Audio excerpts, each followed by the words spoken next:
सुनिएगा ध्यान से, चैप्टर हम लोग कौन सा कर रहे हैं भाई? Joint product and by product. समझ पा रहे हैं? कॉस्ट एंड मैनेजमेंट अकाउंटिंग 2 का ये हम लोग का पहला चैप्टर है। थोड़ा सा बोल दे ताकि जो नए बच्चे आज कर रहे हैं उनको रिवीजन हो जाए।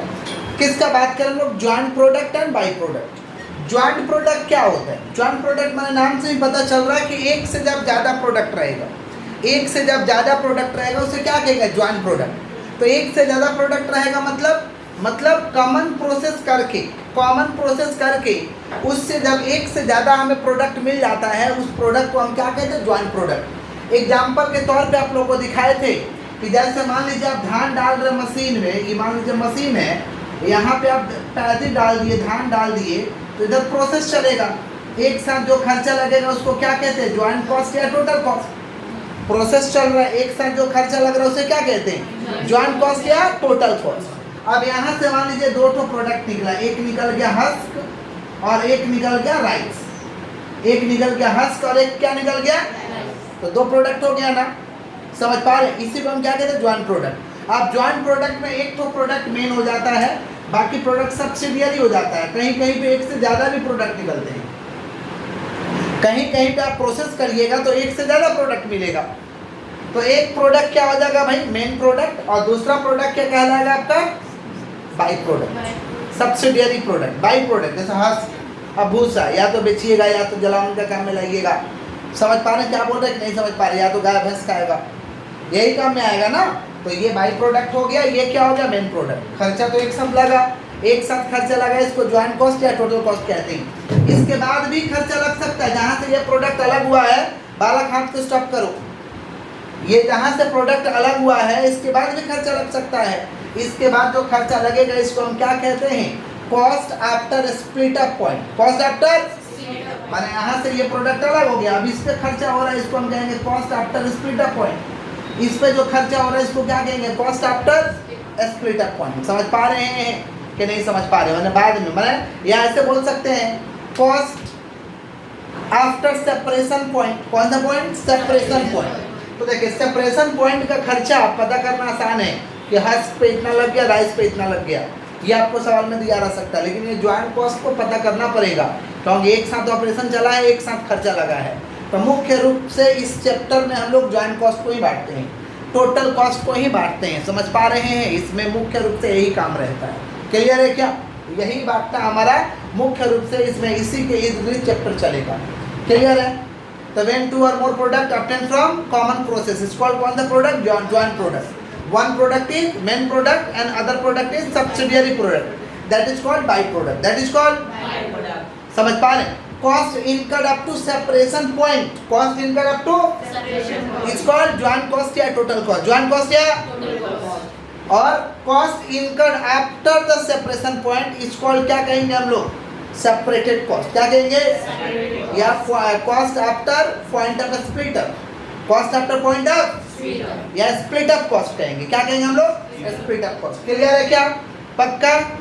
तो इसको देखिए, आप ये ज्वाइंट कॉस्ट को बांटना है, इसका अलग अलग मेथड है, जिसमें पहला मेथड हम लोग कर रहे हैं और एवरेज। ऐसा पहला मेथड हम लोग किए हुए हैं ऑलरेडी क्लास में, रिवर्स मेथड किए। कौन सा बोलिए?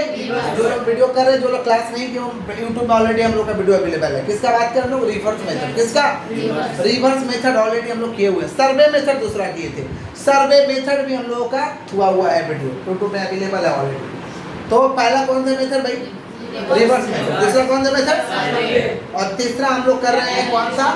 Average unit cost method. Average unit, अगर पहले का आप क्लास नहीं किए हैं तो भी समझ में आएगा, पहले का क्लास नहीं किया तो भी समझ में आएगा, क्योंकि सब मेथड अलग अलग है।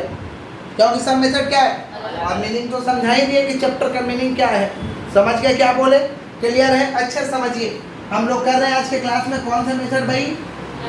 Average unit cost method. बोलो क्या बोले हैं? और इस चैप्टर में एक तो मेन बात याद रखना है कि टोटल कॉस्ट को बांटना ही काम रहता है। टोटल कॉस्ट को बांटना ही हमारा काम रहता है। ये unit cost method, average unit cost method है। 100 सवाल लिखे हैं, सवाल के माध्यम से समझते हैं। आइए देखते हैं। The Rama corporation produces 4 product in a manufacturing process. Rama corporation produce कर रहा है 4 प्रोडक्ट को, product A, product B, product C, product D. Product A का यूनिट प्रोड्यूस कर रहा है 20,000 यूनिट, प्रोडक्ट बी का कर रहा है 40,000 यूनिट, प्रोडक्ट सी का कर रहा है 30,000 यूनिट, प्रोडक्ट डी का कर रहा है 50,000 यूनिट। इसको प्रोड्यूस करने में द कॉस्ट बिफोर स्प्लिटर माने जहां से अलग होता है, जहां से क्या होता है, उससे पहले का खर्चा, उससे पहले का खर्चा हुआ है आपका 2,80,000, 2,80,000। तो यहाँ बोला using the average unit cost method. अच्छा याद रखिएगा, आपको ना नाम दिया रहेगा कौन सा मेथड को इस्तेमाल करना है। इसका 5-6 मेथड, अगर सवाल पढ़ के जाइएगा एग्जाम में क्वेश्चन सोल्व नहीं होगा। 4-5 मेथड है, 6 मेथड है, उसको बढ़िया सोल्व कर लीजिए। उसमें से उसी मेथड में से कोई ना कोई आपका एक एग्जाम में रहेगा, समझ पा रहे हैं। और आप 1-2 मेथड करके जाते हैं, बाकी छोड़ के जाते हैं, आपसे एग्जाम में क्वेश्चन नहीं बनेगा, हार्ड हो जाएगा। समझे क्या बोले? तो सारे मेथड कराया जाएगा, कोई टेंशन का बात नहीं। तो क्या बोले, using the average unit cost method, using the average unit. अच्छा एवरेज यूनिट माने क्या निकालो, औसत निकालो। क्या निकालो, औसत निकालिए। एवरेज माने क्या होता है, औसत निकालना। अब इसमें 2 चीज निकालना, कैलकुलेट द यूनिट कॉस्ट माने कॉस्ट पर यूनिट, और दूसरा क्या, so how the joint cost would be apportion amount different. क्या लिखवाया भाई, क्या लिखवा दिए हम लोग, प्रोडक्ट्स होगा different amount the product, students क्यों लिखवा दिए, अमाउंट द प्रोडक्ट्स होगा। आइए, अमाउंट द प्रोडक्ट्स, 4 तरीके का प्रोडक्ट्स है, ए बी सी डी। सुनिएगा ध्यान से। पहला क्या निकाल रहे हैं हम लोग, पहला हम लोग निकाल रहे हैं एवरेज। ए नंबर में पूछा है ना, एवरेज यूनिट कॉस्ट निकालिए। कैलकुलेट यूनिट कॉस्ट माने क्या, एवरेज यूनिट कॉस्ट निकालिए। तो एवरेज यूनिट कॉस्ट का क्या फॉर्मूला होगा भाई, total cost divided by total unit. Total cost divided by, माने टोटल कॉस्ट माने क्या, ज्वाइंट कॉस्ट। टोटल कॉस्ट माने कौन सा cost, joint cost, divide by total number of unit produce, total number of unit produce. अच्छा सवाल में joint cost कितना दिया हुआ भाई, 2,80,000, 2,80,000। और टोटल यूनिट कितना प्रोड्यूस हुआ, जोड़ना पड़ेगा। ए का 20,000 प्रोड्यूस हो रहा है, बी का 40,000, सी का 30 और डी का 50,000, यही ना भाई। गजरी लोगों से नहीं पूछा गया है। 2,80,000 नीचे कितना हो रहा है, 40 और 20 60, 60 30 90 और 50 1,40,000। 2,80,000 टोटल खर्चा है और 1,40,000 टोटल यूनिट है। कितना आ रहा भैया, 2 रुपया। ये आ गया एवरेज यूनिट कॉस्ट 2 रुपया। एवरेज यूनिट कॉस्ट 2 रुपया। ए नंबर में ही पूछा है ना कि एवरेज यूनिट कॉस्ट निकालिए।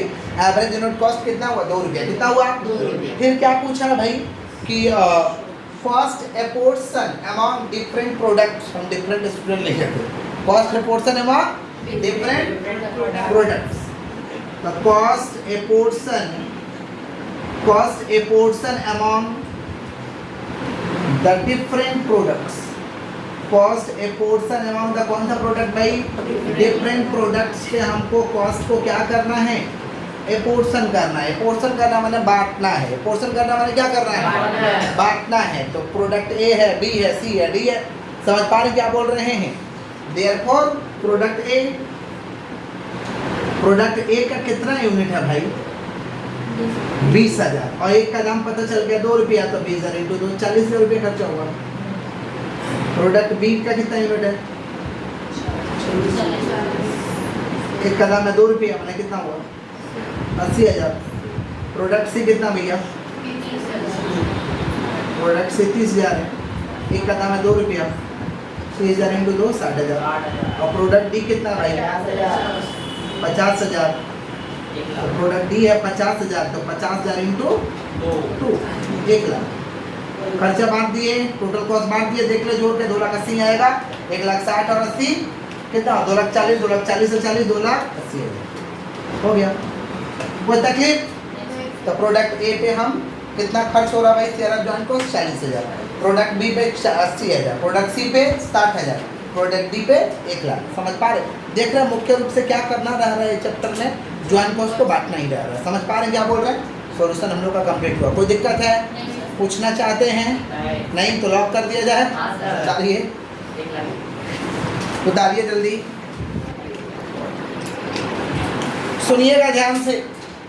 नेक्स्ट मेथड हम लोग कर रहे हैं, बालक हाथ को सभी लोग स्टॉप करिए, सभी लोग हाथ को स्टॉप करिए। नेक्स्ट मेथड हम लोग करें कंट्रीब्यूशन और ग्रॉस मार्जिन मेथड मतलब कंट्रीब्यूशन, प्रॉफिट निकालना, ग्रॉस मार्जिन को निकालना, समझ पा रहे? इसके लिए आपको इनकम स्टेटमेंट याद रखना है और ये पूरे कॉस्ट के कार्यकाल में जितना दिन कॉस्ट चल रहा सेमेस्टर 4 में आपको ये स्टेटमेंट को लर्न करना है। इसीलिए मैं पहले स्टेटमेंट लिख दिया हूँ, सॉल्यूशन में लिखी, ऊपर क्वेश्चन है नीचे सॉल्यूशन है। ये स्टेटमेंट आपको याद रखना है, समझे क्या बोले? ये स्टेटमेंट क्या भाई, सबसे पहले क्या लिखेंगे? सेल्स। क्या लिखेंगे? सेल्स में से लेस करेंगे वेरिएबल कॉस्ट, जिसको मार्जिनल कॉस्ट कहते हैं। वेरिएबल कॉस्ट को क्या कहते हैं? लेस करेंगे तो क्या आएगा? कंट्रीब्यूशन। क्या आएगा? कंट्रीब्यूशन मतलब होता है प्रॉफिट। कंट्रीब्यूशन माने क्या होता है? प्रॉफिट का मतलब ऐसा प्रॉफिट जिसमें से फिक्स कॉस्ट लेस नहीं है, ऐसा प्रॉफिट जिसमें से फिक्स कॉस्ट लेस नहीं है। कंट्रीब्यूशन में से फिक्स कॉस्ट लेस करेंगे तो क्या आएगा? प्रॉफिट। क्या आएगा? ये स्टेटमेंट याद रखना है, क्योंकि सीवीपी एनालिसिस बोल के एक चैप्टर आएगा, वहां पे तो भयंकर इसका यूज होगा। समझ पा रहे? किसका बात कर? Income statement. किसका बात कर रहे हैं? तो सबसे पहले क्या लिखेंगे भाई? सेल्स। क्या लिखेंगे? सेल्स में से क्या लेस करेंगे? Variable cost. वेरिएबल कॉस्ट या मार्जिनल कॉस्ट? वेरिएबल कॉस्ट या क्या आएगा? कंट्रीब्यूशन। क्या आएगा? कंट्रीब्यूशन में से फिक्स कॉस्ट लेस करेंगे तो क्या आएगा? क्लियर है? याद रहेगा। अब इसमें बोला है, हम लोग वही मेथड कर रहे हैं, इसमें बोला है from the following information A portion marginal cost. बोला मार्जिनल कॉस्ट को बांटो एंड फिक्स कॉस्ट को बांटो। ए पोर्शन माने बांटो, ए पोर्शन माने क्या करो? बांटो। ऑन सुटेबल बेसिस, जो तुमको बेसिस अच्छा लगता है, सवाल से बेसिस बन पा रहा है उस basis, and obtain profit and loss under each of the joint product. दोनों ज्वाइंट प्रोडक्ट का प्रॉफिट और लॉस निकालना है, माना प्रॉफिट निकालना है। क्या निकालना है? सेल्स ए का दिया है 1000 केजी, हम यूनिट लिख दिए हैं, और बी का दिया है 2000 केजी। ए का दिया 1000 केजी और बी का दिया है 2000। ठीक है, सॉल्यूशन में हम पहले लिख दिए सॉल्यूशन, इनकम स्टेटमेंट पर्टिकुलर, ए का 1000 केजी, बी का 2000। ठीक है, 1000 केजी को 100 रुपया करके बेच रहे हैं तो 1000 इंटू 100 कर दिए तो 1 लाख हो गया सेल ए का। बी को बेच रहे हैं 50 करके, कितना करके बेच रहे भाई? 50। तो 2000 इंटू 50 कितना हो गया? 1 लाख। कितना हो गया? लेस करेंगे हम मार्जिनल कॉस्ट, या इसे हम कहते हैं वेरिएबल कॉस्ट। तो मार्जिनल कॉस्ट तो 60,000 है और ये 60,000 तो दोनों पे होगा, ए पे भी होगा और बी पे भी होगा। ए पे भी होगा और बी पे भी होगा। अच्छा, आपको बता दें कि मार्जिनल कॉस्ट यूनिट के हिसाब से खर्च होता है। किसके हिसाब से खर्च होता है? यूनिट। वेरिएबल कॉस्ट जो होता है ना, कम बनेगा कम खर्चा लगेगा, ज़्यादा बनेगा ज़्यादा लगेगा। वेरिएबल कॉस्ट कम बनेगा तो कम लगेगा, ज़्यादा बनाइएगा अब फिक्स कॉस्ट सब जगह सेम रहेगा, चाहे आप कम बनाइए चाहे आप ज़्यादा बनाइए। समझ पा रहे हैं क्या बोल रहे हैं कि नहीं समझ पा रहे? समझ रहे हैं? तो मार्जिनल कॉस्ट तो यूनिट के हिसाब से लगेगा। किसके हिसाब से लगेगा? यूनिट माने जितना यूनिट बना होगा। तो इसके रेशियो में बांट देते हैं। रेशियो क्या भाई? 1000 और 2000, 1000 और माने 1:2, 1:2। अगर रेशियो निकालेंगे तो यही निकलेगा ना। तो लिख देंगे marginal cost A portion on the basis of KG. Marginal cost A portion on the basis of क्या? केजी। केजी क्या भाई? 1000 केजी है और 2000 केजी है, तो 1000 इंटू 2000, 1000:2000 कितना हुआ? 1:2, 1:2 माने 1/3 और 2/3, 1/3 और 2/3। तो कर दीजिए कितना खर्चा है भाई? मार्जिनल कॉस्ट 60,000 है, तो 1/3 60,000 का कितना हो रहा? 20,000 निकल रहा, 20,000। और 2/3 कर दीजिए 60,000 का, कितना निकल रहा? 40,000।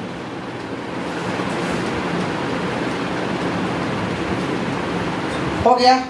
क्लियर है? यूनिट के हिसाब से खर्चा होता है मार्जिनल कॉस्ट। क्लियर है क्या? पक्का क्लियर है? बोलिएगा तब तो। लेस कर देंगे तो क्या आएगा? कंट्रीब्यूशन। 1 लाख में से 20,000 जाएगा, कितना बचेगा? 80,000। और 1 लाख में से 40 जाएगा, 60,000। कितना बचेगा?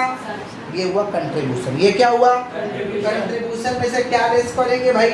Fix cost. फिक्स कॉस्ट तो बांट के दिया नहीं है, फिक्स कॉस्ट बांट के दिया हुआ नहीं है। फिक्स कॉस्ट है कितना?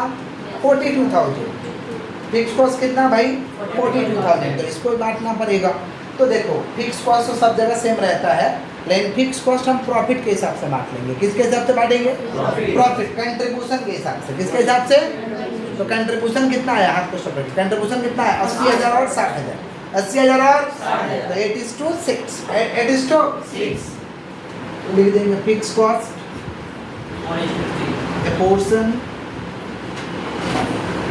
on the basis of contribution on the basis of क्या कंट्रीब्यूशन कितना भाई 80,000 और 60,000 तो कितना हो रहा भाई 8:6 8/14 इंटू कितना खर्चा भाई गाड़ी से कितना आ रहा 24 और इधर कितना आ रहा 6/14 इंटू 42,000 इज्जत से निकालो ऐसे नहीं निकालते हैं जैसे बोल रहे हो वो ऐसे तो कटता 18,000 8 और 6 तो कटेगा नहीं और फिर भी वही आएगा अच्छा ठीक है बाबू उससे भी तो वही आएगा ना फिर भी वही आएगा रिजल्ट तो सेम आएगा तो 24,000 18,000 24,000 लेस कर देंगे कंट्रीब्यूशन में से फिक्स कॉस्ट जो बचेगा वो क्या बचेगा प्रॉफिट बचेगा क्या बचेगा भाई प्रॉफिट कितना आ रहा घटा के यहाँ पे 56,000 और यहाँ कितना हो रहा 42,000 हो गया प्रॉफिट कोई दिक्कत तो यही तो पूछा बट कोई दिक्कत है कोई दिक्कत कॉपी करिए बनाना पड़ेगा एक बार खुद से बनाना पड़ेगा पूरा क्लियर हो जाएगा हाथ को स्टॉप करिएगा सभी लोग हाथ को स्टॉप करिएगा सुनिए हम लोग कह रहे हैं net realisable value method net realisable value माने जो घटा के आ रहा है उसके ऊपर बांटना है नेट रियलाइजेबल एक फैक्ट्री प्रोड्यूसेस 3 प्रोडक्ट एक फैक्ट्री 3 प्रोडक्ट को प्रोड्यूस कर रहा है A, B and C of equal value from the same manufacturing process equal value का A, B and C product को प्रोड्यूस कर रहा है their joint cost before a split up point कितना भाई 98,000 joint cost माने टोटल कॉस्ट joint cost माने before split up point माने अलग होने से पहले प्रोडक्ट को अलग होने से पहले subsequent cost are given as under subsequent cost आपको दिया हुआ है ये है सब्सिक्वेंट कॉस्ट माने जहां से अलग हुआ ना उसके बाद का खर्चा माने post split up cost post split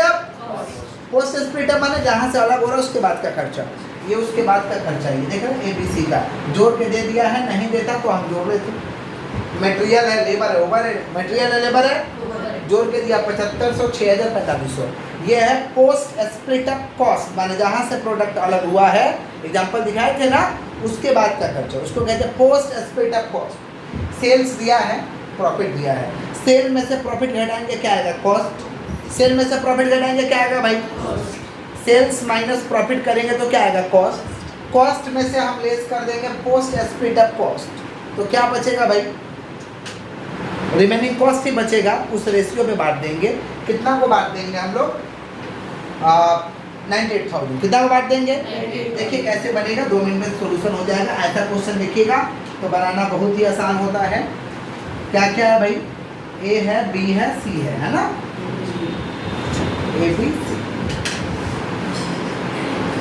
ABC हम लोगों का क्या दिया हुआ सेल्स कितना है 90,000 72,000 और 60,000 प्रॉफिट कितना भाई लेस प्रॉफिट है 90,000 का 30% कितना हो रहा है 27,000 72,000 का 25% कितना हो रहा है बताइएगा 72,000 का 25% 18,000 और 60,000 का 20% कितना हो रहा 12,000 यही ना लेस कर दीजिए क्या आएगा भाई कॉस्ट बताइए तो कितना आ रहा लेस करके 63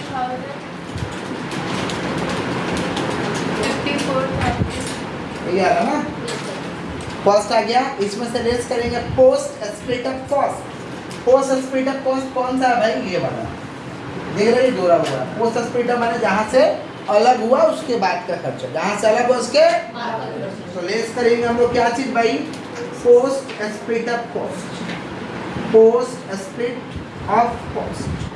कितना भाई पोस्ट स्प्लिट अप कॉस्ट 7,500 6,000 4,500 बताइए कितना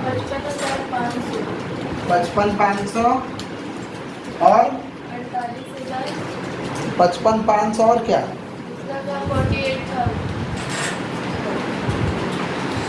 तीसरा का 43,500 ये जो कॉस्ट आया estimated share of joint cost, ये जो कॉस्ट आया ना, देखिए सेल में से प्रॉफिट हटा दिए, पोस्ट स्पीड अप घटा दिए, तो जो बचा वो शेयर ऑफ ज्वाइंट कॉस्ट बचा ना, तो ये एस्टिमेटेड है। एस्टिमेटेड माने समझ रहे हैं, अनुमानित खर्चा है, लेकिन हमको तो अनुमानित नहीं पता करना है, हमको क्या पता करना है, एक्चुअल। तो टोटल कितना 98,000, तो इसके रेशियो में बांट देंगे। टोटल कितना हो रहा है 55,500 प्लस 48,000 प्लस 43,500, कितना हो रहा है टोटल भाई? टोटल कितना हो रहा है? Therefore, a portion of joint. 1,47,000 Therefore, a portion of joint cost. ये टोटल कितना हो रहा है? 1,47,000 टोटल एस्टिमेटेड कॉस्ट कितना हो?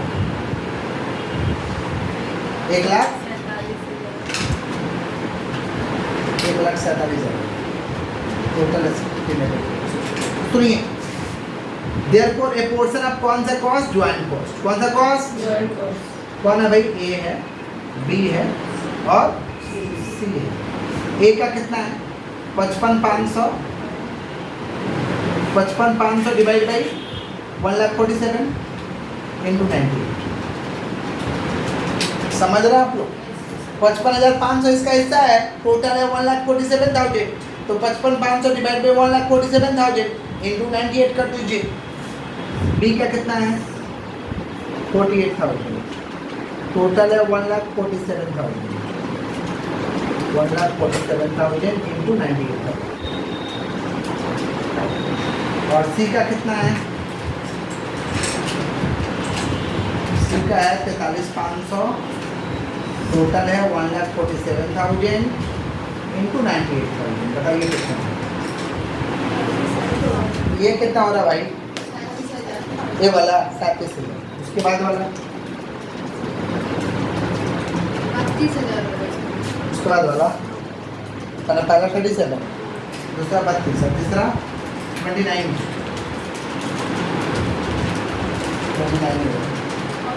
हो गया।